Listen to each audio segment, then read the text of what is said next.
Imagine discovering that your entire life was a lie, that the people you loved most in the world betrayed you in the cruelest way possible.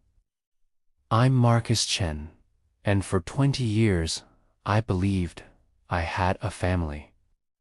3 sisters who took me in when I lost my parents in a car accident.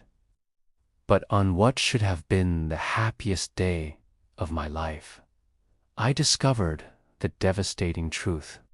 Everything I accomplished, everything I sacrificed, was stolen by an imposter. This is the story of how I lost a family, but found my true destiny. A story of betrayal, revenge, and redemption that changed my life forever. And maybe it will change yours, too. My name is Marcus Chen, and at 8 years old, I lost everything. A brutal car accident took my parents, leaving me orphaned and hopeless in New York. But then, like a miracle, the Harrison sisters appeared in my life. Sarah, the eldest, was 16, with gentle eyes that promised protection. Emma, 14, was the family artist, always teaching me to draw stars. And Rebecca, just 2 years older than me, became my best friend and confidant. "From today on, you have 3 sisters," said Grandpa Harrison when he brought me to the Manhattan mansion. "You'll never be alone again." And for a while, I believed it. They gave me everything: love, care, education at the finest schools. I promised myself that one day I would repay it all. That I would become the most successful man in New York to honor the Harrison name. At 18, I started working in the family business, while my sisters attended elite universities. I spent sleepless nights studying financial markets, closing deals, building partnerships. Every $1 million contract I signed was a way to thank them for saving me. But everything changed when Ryan Mitchell arrived. He appeared in our lives in a wheelchair, claiming to be the victim of an accident that left him paraplegic. He was 20, with perfectly styled blonde hair and a smile that instantly won over my sisters. "Please, let me stay," he begged that first night. "I have no one left in the world." Sarah hugged him immediately. "Of course you can stay. We're a family." And just like that, Ryan Mitchell became part of the Harrisons. At first, I tried to be a good brother. I helped with his wheelchair, fetched his medications, even helped him enroll in online courses. But soon, I noticed something was wrong. Small things began disappearing. Important company documents vanished from my desk. Contracts I had negotiated appeared signed with Ryan's name. When I questioned it, he always had a convincing explanation. Marcus was busy, so I finished the negotiations for him, he'd say with that fake smile. And my sisters always believed him. The last straw was when I discovered that Max, my golden retriever, who was my only memory of my parents, had died. I found his lifeless body in the basement of the house. "It was an accident," Ryan explained, fake tears streaming down his face. "I was going down the stairs with the wheelchair when Max appeared. I tried to swerve, but ... double quotes, "You killed my dog." I screamed, heartbroken. "Marcus, how can you accuse Ryan of something so terrible?" Sarah reprimanded me. "It was an accident. He can't even walk. How could he hurt Max intentionally?" Rebecca added, "That night, I buried Max in the mansion garden, alone. He was more than a pet. He was my connection to my parents. And Ryan had destroyed that too. Things only got worse. Every success of mine was credited to Ryan. Every mistake of his was blamed on me. My sisters, who once promised to protect me forever, now saw me as the problematic brother. Marcus is jealous because Ryan is so talented. I heard Emma whisper to Sarah one night, "Maybe we should send him to a psychologist." Sarah replied, "He's getting more and more aggressive." Me, who had dedicated 10 years of my life building the Harrison empire.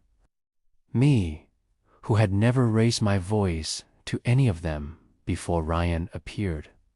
The final blow came on a Monday morning. I entered the office to find Ryan sitting in my chair behind my desk, signing my contracts. "What are you doing?" I asked, incredulous. "The girls decided it's better if I take over the main business," he said calmly. "You've been causing too many ...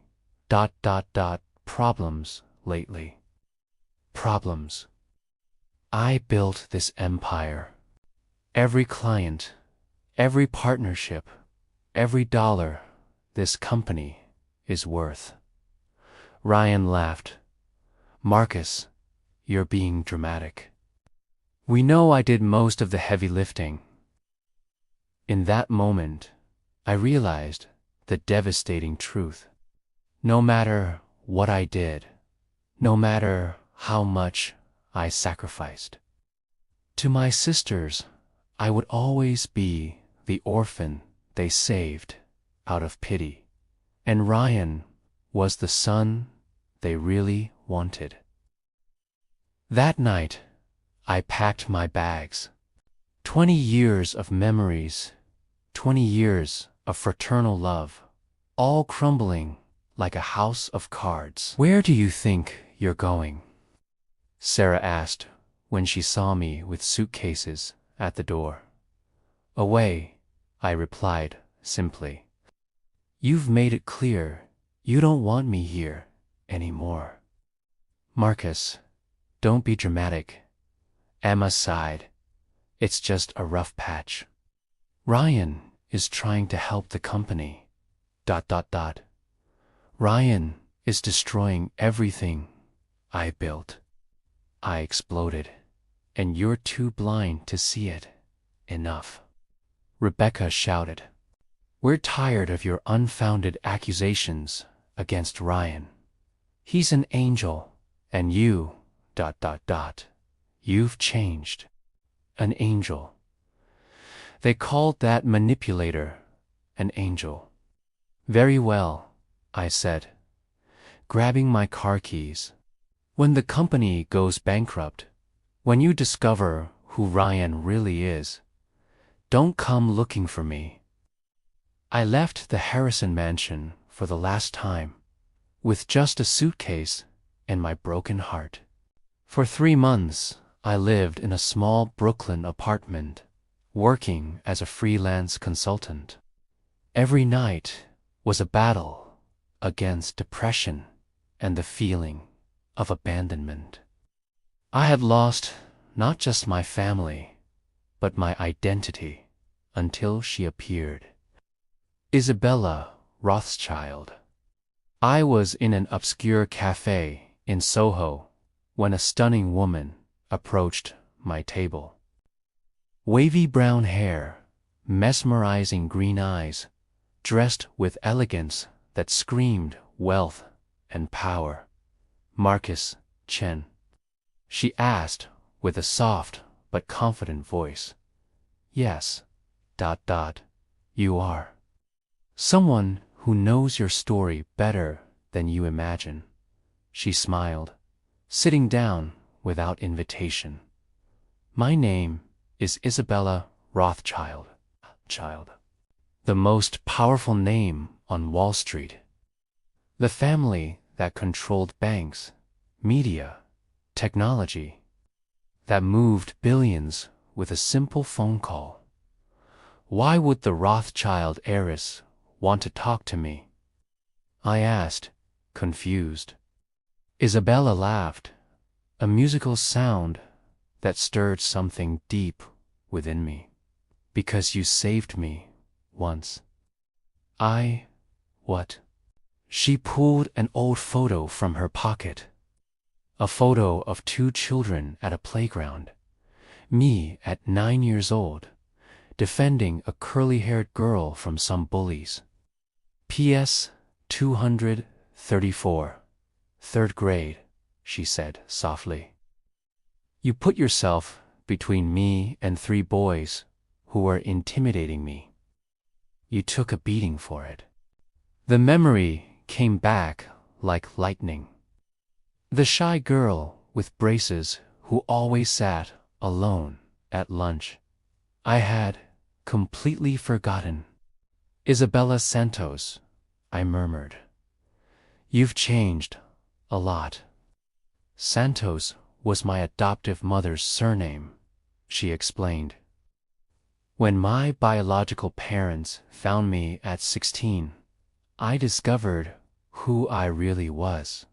But I never forgot the brave boy who defended me. Her eyes became serious. Because I know what Ryan Mitchell did to you.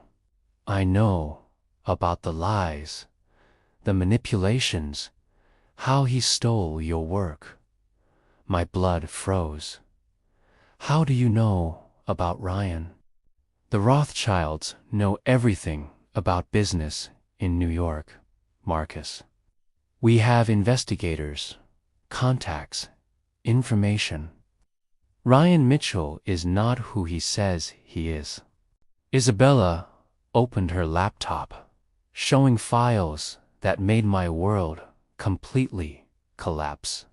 Photos of Ryan walking normally when he thought no one was looking. Fake medical documents.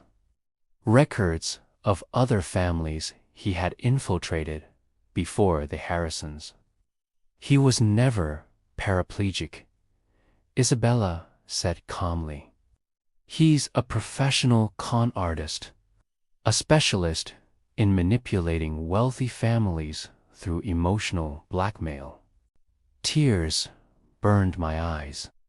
20 months of gaslighting, of being called a liar, of watching my work be credited to an imposter.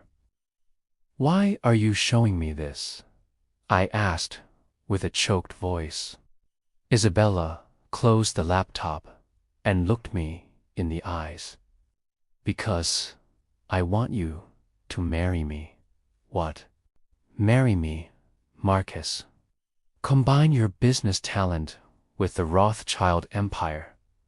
Become the most powerful man in New York. And then? Let's destroy Ryan Mitchell and show your ex-sisters who you really are. My mind was spinning.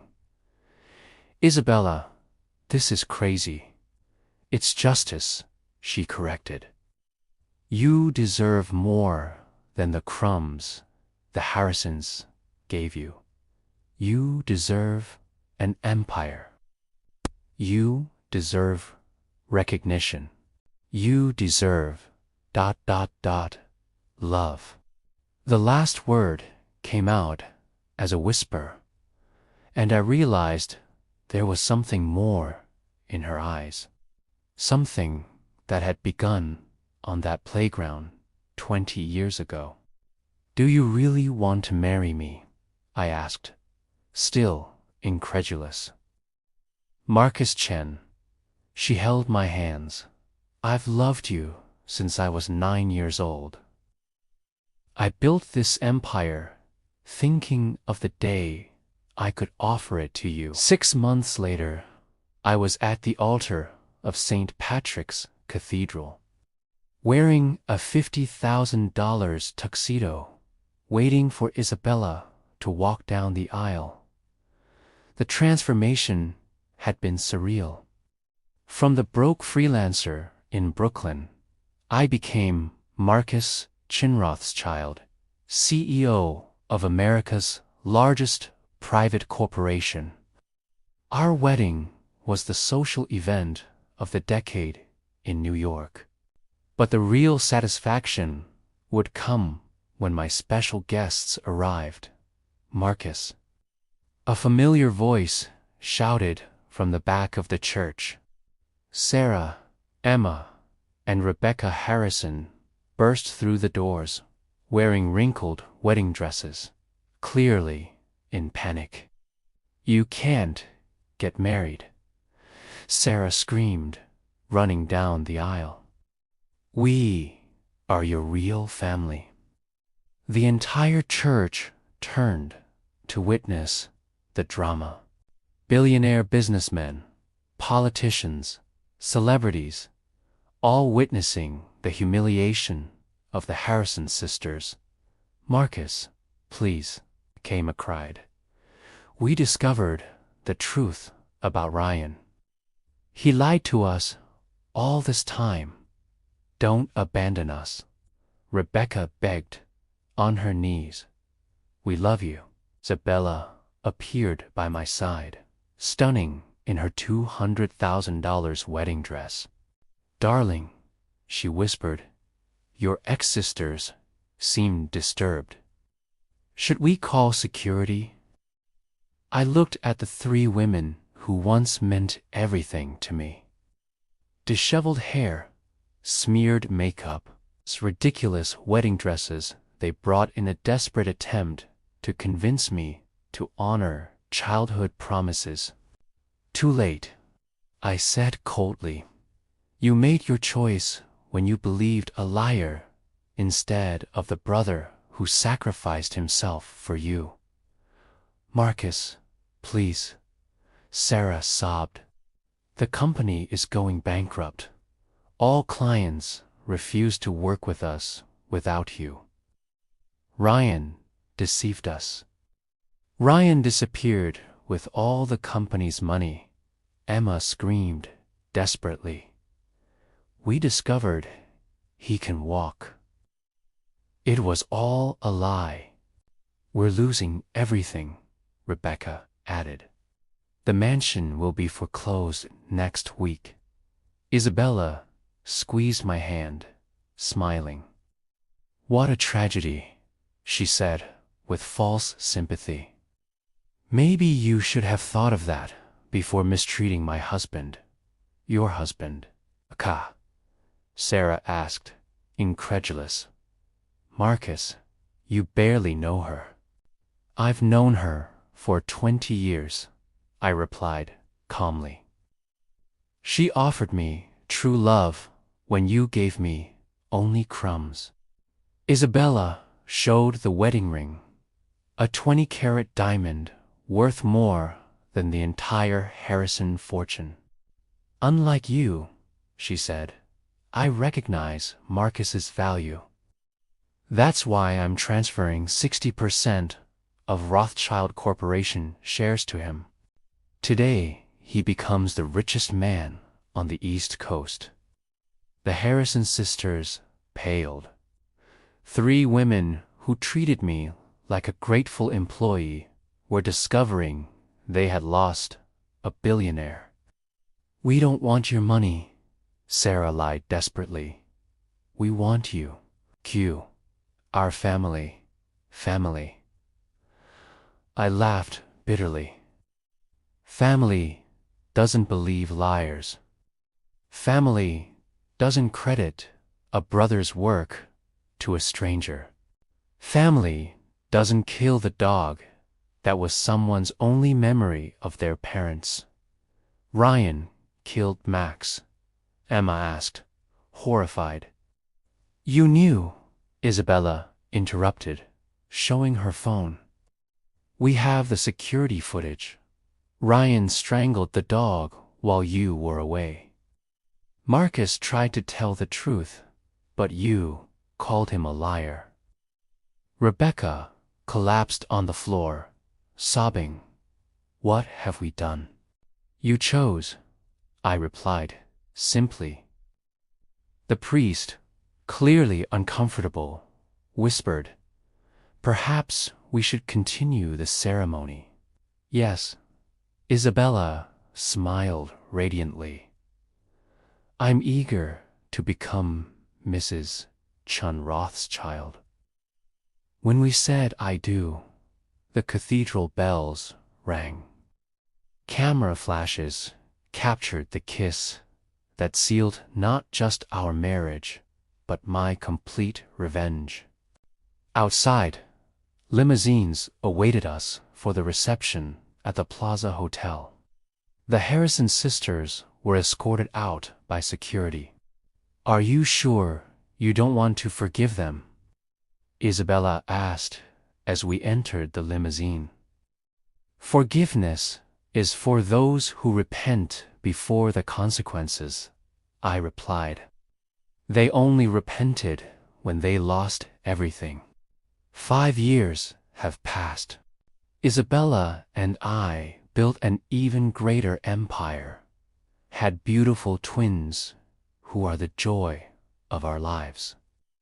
Sometimes I see the Harrison sisters at lesser social events, always alone, always watching from afar the happiness they could have shared. Some choices cannot be undone, some betrayals cannot be forgiven, and some revenge is simply ... justice. This story teaches us that our actions have lasting consequences.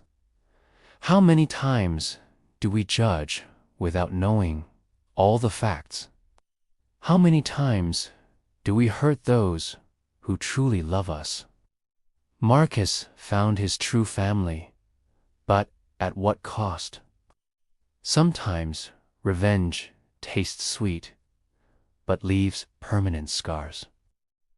If this story impacted you, leave your like and subscribe to the channel for more stories that will stir your emotions. And tell me in the comments, from which city or country are you watching? I want to know you who follow these emotional journeys with me. Until the next story.